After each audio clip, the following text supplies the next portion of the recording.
Halos 20 stalls sa Magsaysay Fish Market pinagtatanggal ng otoridad. Ang detalye sa report.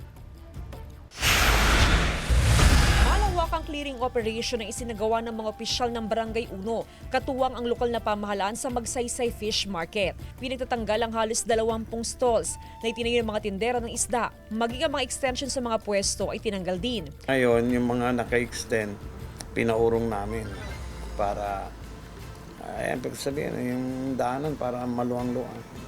Kasi pag makita mo dyan, masikip.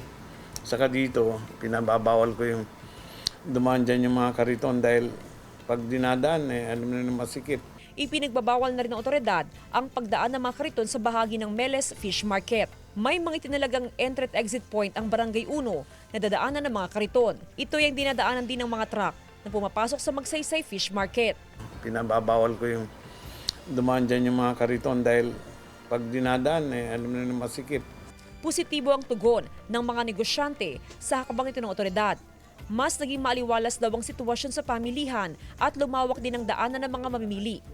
Mas maukay yan, makakadaan yung mga sasakyan, pati mga tao, hindi masikip. Kasi minsan may nagtitinda dyan sa gitna. Nakabantay ang otoridad sa pamilihan para matiyak na tumatalima ang mga negosyante. Kasama si Henry Duminsil, Jasmine Gabriel Galban, One North Central Luzon.